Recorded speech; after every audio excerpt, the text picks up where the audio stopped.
Life has this funny way of kicking us when we least expect it. Sometimes it's small stuff, like burning your toast or realizing you just sent that embarrassing text to the wrong person. Other times, it's the big ones, losing a job, failing something important, or going through a breakup that hits harder than a sad Taylor Swift song. But here's what's interesting. Some people completely fall apart after setbacks, while others, they bounce back like they've got springs in their shoes. Why is that? What makes one person collapse under pressure and another come back stronger than ever? Today on Brain Spark, we're diving into the science and psychology of resilience and why some people turn failure into a comeback story while others get stuck in the wreckage. Setbacks are part of life. No one escapes them. The real difference lies in how we interpret them. For some people, a setback feels like the end of the world. I failed, therefore I'm a failure. But for others, it's just a redirection sign. All right, this path didn't work. Let's find another one. That small shift in perspective is everything. Resilient people don't see setbacks as permanent. They see them as temporary. Kind of like bad Wi-Fi. Frustrating? Sure, but not forever. So what's really going on here? Psychologists define resilience as the ability to adapt when life goes sideways, to face stress, trauma, or hardship and still keep moving. But here's the twist. Resilience isn't something you're born with. It's not a superpower. It's a skill, something you can build, train, and strengthen. And the people who bounce back often share a few key traits. They're optimistic, not in a fake smile everything's fine kind of way, but in a grounded belief that challenges can be overcome. They're flexible. When life throws a curveball, they adjust instead of breaking. They solve problems instead of panicking. And they don't do it alone. They lean on people, family, friends, that one coworker who shows up with snacks when you're down. Now let's talk about what happens in your brain during setbacks.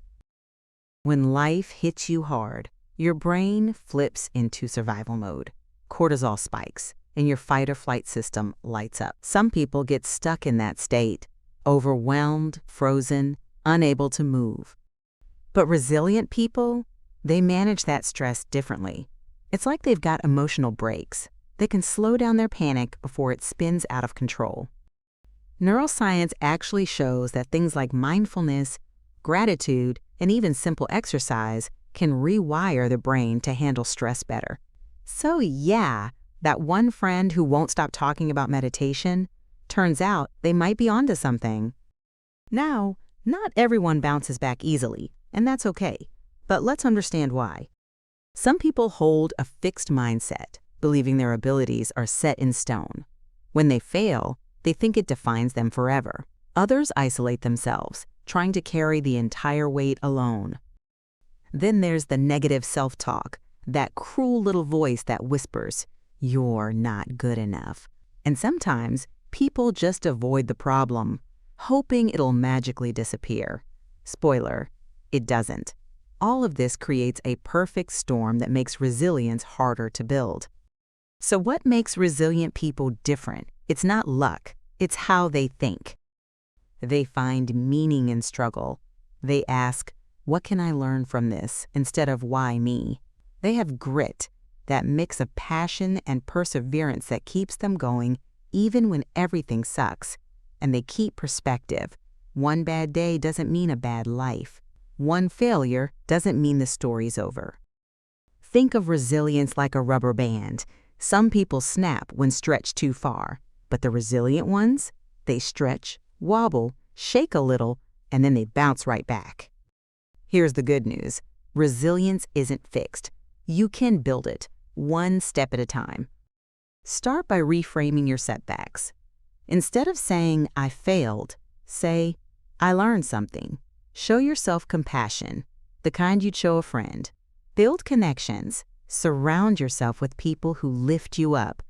Take care of your body, because your mind can't thrive if your body's drained. Set small goals, take small steps, and celebrate small wins. And when things get hard, look back. Remind yourself of every obstacle you've already survived. That's your proof. You've done it before, you can do it again. Being resilient doesn't mean being bulletproof. Even strong people cry, struggle, and doubt themselves. But the difference is, they don't stay down forever. They get back up, adjust, and grow stronger through it. Psychologists even have a term for this: post-traumatic growth. It's when pain and setbacks actually make you wiser, more grateful, and more grounded than before. So maybe setbacks aren't roadblocks after all. Maybe they're stepping stones, shaping you into who you're meant to become. The truth is, everyone gets knocked down. But not everyone stays down. Resilient people bounce back, not because life is easy, but because they choose to see setbacks as part of the journey. So next time life throws you a curveball, remember, you don't have to be unbreakable. You just need to be bendable enough to bounce back.